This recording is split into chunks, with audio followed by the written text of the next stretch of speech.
శ్రావణ్ కుమార్ గారు so video కనిపించినప్పటికీ కూడా ఆ వీడియో మొబైల్లో షూట్ చేశారు. ఆ వీడియో ఎలక్షన్ కమిషన్ ఇవ్వలేదు కాబట్టి ఆ వీడియోలో వాస్తవం లేదు. అసలు ఆ వీడియో బయటికి రావటమే తప్పు అనే విధంగా వైసీపీ మాట్లాడుతుంటే అంటే దాన్ని ఏది కరెక్ట్ అనుకోలేండి. అది పక్కన పెడదాం. బీసీలు ఎస్సీలు మైనార్టీలకి రక్షణ గురించి మాట్లాడుతున్నారు, గౌరవం గురించి మాట్లాడుతున్నారు. అవును. డిప్యూటీ సీఎం నారాయణమూర్తి ఇతర ముఖ్యమంత్రులు ఉన్న కాలం ఉన్న స్టేజ్ మీద పెద్దిరెడ్డి రామచంద్రారెడ్డి చైరేసి కూర్చున్నాడు కానీ డిప్యూటీ సీఎం నారాయణమూర్తి చేయలేదు, నుంచుని ఉన్నాడు. అలాగే పినిపే విశ్వరూప్ సోషల్ వెల్ఫేర్ మంత్రి ఫోటో దిగటానికి చేయలేదు. అదే విధంగా మాట్లాడుకుంటే చంద్రబాబు మీరు మాట్లాడినంతసేపు మాట్లాడివ్వండి. చంద్రబాబు నాయుడు గారు నారాయణమూర్తి గారు దయచేసి ఆగండి. వారు మాట్లాడిన తర్వాత మీరు మాట్లాడుతున్నారు. మీరు దాదాపు 10 నిమిషాల పైన మీకు సమయం ఇచ్చాను. దయచేసి ఆగండి. శ్రావణ్ కుమార్ గారు మీరు కంటిన్యూ చేయండి. కుట్రపూరితంగా వ్యవహరిస్తారంటే డాక్టర్ సుధాకర్ ని మంచిగా పనిచేసే డాక్టర్ సుధాకర్ నర్సీపట్నం డాక్టరు పిచ్చివాణి చేసి పెడరెక్కలు విరుచుగట్టి పిచ్చి ఆసుపత్రిలో చేర్చి హైకోర్టుకి వెళ్ళి నేను పిచ్చివాణి కాదని చెప్పుకోవాల్సిన దుస్థితి ఎవరి పరిపాలనలో వచ్చింది? ఎవరి పరిపాలన వచ్చింది? బీసీలు ఎస్సీలు ఎస్టీలు రైతులు మహిళల గురించి మాట్లాడుతున్నారు. పవన్ కళ్యాణ్ గారు ఈ రాష్ట్రంలో 29,000 మంది మహిళలు అదృశ్యమయ్యారని చెప్పి మాట్లాడితే దానికి సమాధానం ఏది?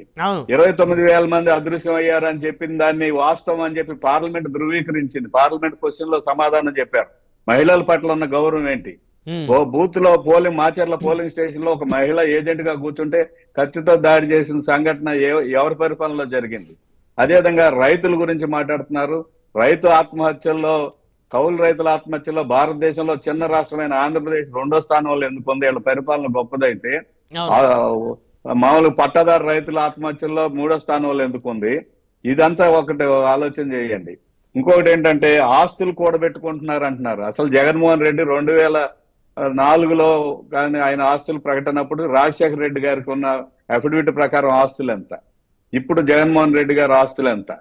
ఆయన అబద్ధాలు చెప్పటారంటానికి ముఖ్యమైన ఒకే ఒక కారణం ఏంటంటే నాకు కారు లేదు, టీవీ లేదు, పేపర్ లేదు అంటే సిగ్గు లేకుండా నీచమైన రాజకీయాలు చేసుకోవడానికి అబద్ధాలు చెప్పడానికి తప్ప. అంటే శ్రావణ్ కుమార్ గారు ఆస్తులు వ్యాపారాలు చేసి పెరగకూడదా? 2004 నుంచి 20 సంవత్సరాల్లో వ్యాపారాలు చేసి ఆస్తులు పెరగకూడదా? వ్యాపారాలు చేసి ఆస్తులు ఎప్పటి నుంచి ఎప్పుడు దాకా పెరిగింది? ఆయన ఎప్పుడు ఫస్ట్ సారి ఎంపీగా పోటీ చేసినప్పుడు ఆయన ఆస్తి ఎంత, రెండోసారి ఎంపీగా పోటీ చేసినప్పుడు ఆయన డిక్లేర్ చేసిన ఆస్తి ఎంత? ఇవన్నీ మనం ఒకసారి చర్చించుకోవాలి. ఇప్పుడు ప్రభుత్వం హత్య చేసింది డాక్టర్ సుధాకర్ గాని, కడప జిల్లాలో యానిమల్ హస్బెండరీ డైరెక్టర్ గాని, ఇటువంటి దాదాపు 272 మంది ఎస్సీల మీద దాడులు జరిగినాయి. అదేవిధంగా ఎస్సీల్లో సుబ్రహ్మణ్యం హత్య, డ్రైవర్ హత్య ఎమ్మెల్సీ చేస్తే ఆ ఎమ్మెల్సీకి సంబంధించినంత వరకు ఆయన ఇంతవరకు ఏం చర్య తీసుకున్నారు? అతన్ని వాడుకుంటున్నారు. తోట త్రిమూర్తులు గుండు కొట్టించాడని నిర్ధారణ అయితే, ఎన్నికల ముందు నిర్ధారణ అతనికి బీఫార్మ్ ఇచ్చి ఎన్నికల్లో పోటీ పెట్టారు.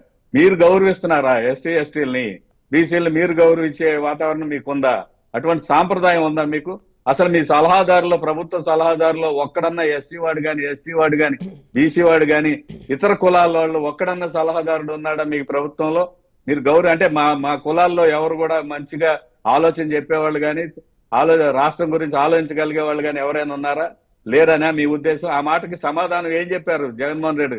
క్వాలిఫైడ్ పర్సన్స్ ఉండాలని చెప్పి అసెంబ్లీ వేదికగా చెప్పారు. ఐఎమ్ ఆన్ రికార్డ్ నేను మాట్లాడుతున్నాను.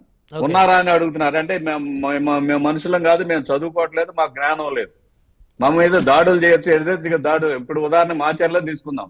మా స్థానిక సంస్థల ఎన్నికల్లో తురకా కిషోర్ అనేవాడు దాడి చేస్తే అది అందరికీ తెలిసిందే, టీవీలో వచ్చింది, వార్తల్లో వచ్చింది. అతను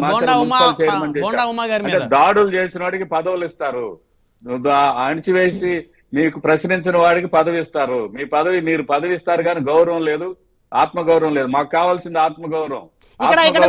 శ్రావణ్ కుమార్ గారు ఆ రోజు బోండా ఉమా గారు, అదేవిధంగా బుద్ధ వెంకన్న అనుకుంటా, వాళ్ళిద్దరూ పల్నాడు మీద దాడి చేయడానికి పోయారు అక్కడ, కాబట్టి పల్నాడు ప్రజలు తిరగబడ్డారని చెప్పేసి మాట్లాడుతూ ఉన్నారు. పల్నాడు ప్రజలు, తురకా కిషోర్ పల్నాడు ప్రజలు అతనికి పదవి ఇచ్చాడు. నామినేషన్ లో మీరు ఉదాహరణకి ఇదే 2 చింతల్లో చదువుతున్న కాసుమహేశ్వర రెడ్డి లేకపోతే ఈ పిన్నెల రామకృష్ణ అంటే మొత్తం పిడుగురాళ్ళలో కానీ 2 చింతల్లో కానీ మున్సిపాలిటీ మాచర్ల మున్సిపాలిటీలో కానీ నామినేషన్ వేయడానికి ఒక్కటి దొరకలేదా మాకు?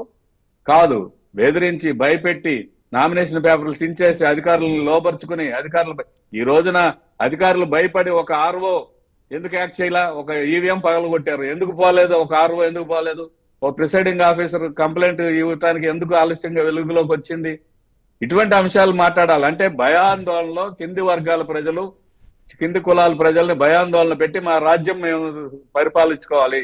ఇందాక గాది వెంకటేశ్వరరావు గారు చెప్పారు, ఇది రాచరిక వ్యవస్థ, వంశపారమైన వ్యవస్థ లాగా అనుకునే ఆలోచన తప్ప ప్రజాస్వామ్యంగా మరి దీనికి ఒక రాజ్యాంగం ఉంది, ఈ రాజ్యాంగంలో ప్రకారం అంబేద్కర్ రాశారు అనే అందులో నియమ నిబంధనలు కాదు.